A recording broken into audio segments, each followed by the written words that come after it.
яңалыклар вакыты студияда Лейсан Галиева исәнмесез. Бүгінгі шығарылышның төп темалары. Өлішче мобилизацияға элеккен миңлі байлыларны ауылдашлары қойыртам. Фермер булырға тілеушілерге мүмкіндіктер зор. Әлмәтлілер француз пьесасын күрүгә лайык булды. Әлмәт районы ауылларында өлішче мобилизацияға элеккеннәрнең гаиләләрен әниләр көне белән тәбрикләү дәвам итә. Район башлыгы Тимур Нагуманов буйрыгы буенча лайыклы ир-атлар үстерүчеләргә бүләк тапшыруны безнең иҗат төркемендә күреп кайтты. Миңлебайда якыннарын хәрби операцияга азаткан 15 гаилә бар. Махсус хәрби операцияга 7 Миңлебайлы үз теләге белән 8 өлеше мобилизация буенча китә. Һәрберсенең гаиләсе Миңлебай авыл җирлеге башлыгы Илдар Рәхимов белән тыгыз элемтәдә. Әниләр көне уңаеннан ул мобилизация өйләнүчеләрнең әниләренә бүләкләр өләште. Доволен вашей семьей. И в процессе, когда в школе учился, ваш очень такой прилежный, порядочный парень был. И также по первому звонку, когда пришла повестка, также он один из самых первых явился. Егетләрнең иминлеге өчен һәрби тараф булмаган кеше көченнән килгәнчә үз өлешен кертә. Ә гаиләләр якыннары тизрәк исән-имин кайтсын дигән теләктә һәм догада. Минем племянник Якупов Рамис мобилизациягә эләкте. Рамис улым исән-сау кайтсын, сау-сәламәт булсыннар. Бу сугыш афәтләре бетсен, исән-сау кайтсыннар бөтен балаларыбыз да. Минем абый сугышта бүгенге көндә. Безнең инде теләк шул, сугыш тизрәк бетеп, исән-сау гына кайтсыннар иде барсы да. Җиңү яулап кайтсыннар иде. Булдыра алганча гаиләләргә авылдашлар да ярдәм итә. Миңлебайлылар үз батырларын көтә һәм җиңүне якынайтырга тырыша. Мәдәният йортында камуфляж шелтәрләре дә үрәләр. Шелтәрләр туку һәм тукыма әзерләү өчен көненә 15 ләп кеше килә. Һава торышы безнекеннән бераз үзгә булу сәбәпле хәзер көз шартларына яраклаштырылган ятмә әзерлиләр. Тукымаларны яшел, сары, суры төсләрен кулланалар. Алга таба инде актан кышкы вариант әзерләп солдатларыбызның гомерләрен саклап калу өчен тырышачакбыз диялар. В планах еще лешие плести маскировочный костюм. Шулай разведчик, снайперлар өчен маскировка костюмы әзерләячәкбез. Ул тепловизордан һәм дроннардан яшерәчәк һәм үстән күренми. И вот ХБ немножко лоскутки тоже добавляется, тоже чтобы скрывать от тепловизора, получается, они полностью скрываются, и также от дронов, получается, сверху их тоже не видно. Сүз уңайыннан ятмә үрү өчен чүпрәк-шапракны Миңлебай мәдәният йортына алып килергә мөмкин. Лина Хәсән, Рафаэль Сафин, яңалыклар вакыты Луч Әлмәт телекомпаниясе. Татарстан федераль антимонополия хезмәте департаменты җитәкчесе урынбасары Алмаз Яфисов Азнакай районында булып китте. Эшлекле сәфәр барышында ул шәһәрнең 4-нче лицейында индустриаль паркында Азнакай киемнәре фабрикасында булды. Тулырак Азнакайдагы махсус хәбәрчебез Эльмира Шәрифуллинадан. Эшлекле визит шәһәрнең 4-нче лицейында укучылар өчен республика антимонополия хезмәте вәкиле үткәргән ачык дәрес белән башланды. Хезмәт эшчәнлеге белән танышу социаль фән дәрес секцияларында презентация материаллары һәм бүлек практикасы мисаллары ярдәмендә үтте. Сәфәрнең мөһим өлеше мәктәпләрдә ачык дәресләр уздыру, укучыларны антимонополия кануны нигезләре белән, эшчәнлеге белән таныштыру. Нәрсә ул антимонополия? Ул нәрсә белән шөгыльләнә? Көндәлек эшчәнлектә нәрсәләргә әһәмият бирергә? Бүгенге укучылар, алар алдагы көннең студентлары, потенциал хезмәткәрләре. Алар үз бурычларын һәм хокукларын белергә тиеш. Район хакимиятендә Алмаз Яфисов эшмәкәрләр һәм җирле үзидарә вәкилләре белән очрашты. Соңыннан ул индустриаль парк территориясендә булып күчмә йортлар җитештерү белән танышты.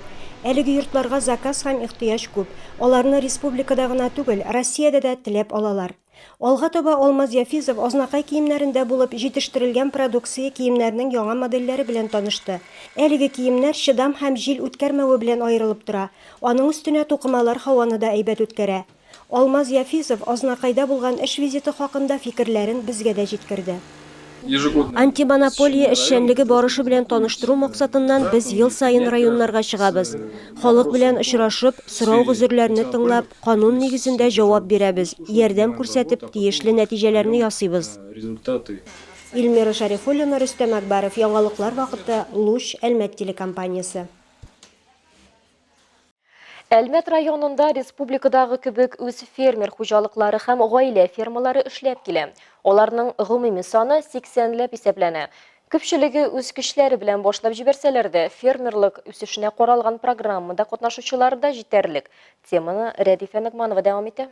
Ради Гыйбадуллин сөйләй авылыныкы. Гади авыл баласы кебек кечкенәдән эшләп үскән. Аның гаиләсендә өйдәге вазифаларны тигез бүлешү гадәткә кергән. Апалары әнисенә өй буенча ярдәм итсә, Ради һәм аның абыйсы җилкәсендә хуҗалыктагы барлык эшләрне башкару булган. Һөнәрен ул федераль куркынычсызлык хезмәте белән бәйли. Эш стажы тулып пенсиягә чыктым дигәндә генә әтисе мәрхүм була. Ради гаиләсе белән озак уйламый кабат туган авылына кайтып төпләнә. Әлбәттә инде шәһәр тормышыннан аерылып торган арада авылда ул кабат хуҗалык эшләренә чума. Күп яклап үзен сынап карый. Атлар үрчеттә 3000 кадәр каз үстерә, теплицада помидор. Сугымлык мал да сыерда асрый. Авыл җирлеге башлыгы тәкъдим иткәч, каралты кураларын төзекләндерергә уйлап кечкенә ферма җиткерә. Biz үз көчебез белән башладык. Салып бетергәчтен дәүләттән субсидия булды. Аллага шөкер, менә үсеп ятабыз. Җирләр чәчтек. Итмәк алдык. Үзебез башланган җирләрне эшкәртеп бек алдык. Радикка аның гаиләсе ярдәм итә. Ул Раил мал-туарның сәламәтлеге өчен җаваплы. Махсус Минзәлә авыл хуҗалыгы техникумында ветеринария табибы һөнәрен үзләштерә. Бүген Казан ветеринария академиясендә югары белем алуын Әлмәт ветеринария берләшмәсендәге хезмәте белән бергә алып бара. Сөт эшкәртү бурычы тормыш иптәше Айгөл һәм кызлары Алия җилкәсендә. Башка туганнар да хайваннар симертүдә булыша. Гаиләнең бер тракторы һәм йөк машинасы бар. Шулар ярдәмендә мал-туар өчен җитәрлек азык әзерлиләр. Biz аны шутлаган юк инде. Менә без көнне иртән 5 килограмм, обед 5 килограмм, 5 килограмм һәрбер башка савым сыерына икмәк бирәбез. Без артыграк та инде ул безнең. Мен малай мине сүгә иде. Пешет довольда инде. Су довольда инде безнең. Постоянно это, шитәбез көнгә 2-3 тапкыр шитәбез. Ә күпме сөт бирә сыерларыгыз уртача? Уртача 22-25. Әле минем анда 17 бузаулаган сыер бар. Менә шул 22 литр бирә. Әлмәт районында 50ләп ярысук эре саналган шәхси хуҗалык һәм 30 фермер хуҗалыгы исәпләнә. Район фермерлар ассоциациясе рәисе Алексей Заикин сүзләренчә, алар бер-берсенә ярдәмләшеп яши. Хәл итәсе сораулар күп булса да, бүген бу юнәлештә әле дәүләт программаларда ярдәм итә. Алар турында тулы мәгълүматны Республика авыл хуҗалыгы һәм азык-төлек министрлыгы рәсми сайтыннан белергә була. Рәдифә Нығманова, Алия Бәйрәмалова, Вадим Тарасов, Яңалыклар вакыты, Луч Әлмәт телекомпаниясе. Татнефть компаниясы кабат әлмәтлеләргә бүләк ясады. Нефтче мәдәният сарайында Франция драматургы Флориан Зеллер пьесасы буенча «Папа» спектакле куелды. Төп рольләрдә Сергей Маковецкий һәм Мария Рыщенкова булган бу трагикомедияны колабызга алып килү Татнефть хәйрия фонды ярдәмендә тормышка ашырылды. Пьесаның төп геройы Андрега 80 яшь, ул качандыр биюче булган. Хәзер Парижда кызы Анна һәм кияwe Антуан белән яши. Бәлки Андре инженер, аның кызы Лондонда Пьер белән яши. Тукта ни өчен ул һаман да үз пижамасында һәм сәгатен таба алмый? Где? Что? Где ты их оставил, пап? Ну, где-то. Я уже не помню. Но факт есть факт. Яшь белән бәйле үзгәрешләр кичергән кешенең тарихы театр сөючеләр игътибарын берничә ел элек яулый. Папа әти спектакленең премьерасы 2019 елның 13 декабрендә була. Кыска гына дәвердә ул Европа һәм Америка тәнкыйтьчеләренең зур бәясен ала, төп рольне башкаручылар әйдәп баручы милли театр премияләре лауреатлары була. Спрятался, наверное. Спрятался мужчина с цыпленком? Я говорю, твой муж. Бу спектакль реалистик гаилә тарихы. Ул тамашачыларны башыннан азагына кадәр киеренке халәттә тота, уйланырга мәҗбүр итә. Картайып хәтерен югалта башлаган әди һәм бәхетле булырга соңгы мөмкинлеген очраткан кыз хикәясе күп кенә дөньяви сорауларга җавап эзләргә ярдәм итә. Төп рольне башкарган Россиянең халык артисты Сергей Маковецкий, аның сәхнәдәш партнерлары Мария Рыщенкова, Надежда Лумпова, Иван Бровин, Данил Иванов спектакльне бер тында узып китүенә сәбәпче булды. Спектакльдән соң геройларны башкаручы Сергей Маковецкий һәм Мария Рыщенкова журналистлар белән аралашты. Слушали, мне кажется, внимательно. Да. Очень правильно реагировали. В конце замолчали. Но в финале вы сами слышали, что же мы можем добавить к этим прекрасным аплодисментам, которые нас немножечко искупали. Ну, как говорит слово «искупали». Нас порадовали ваши зрители.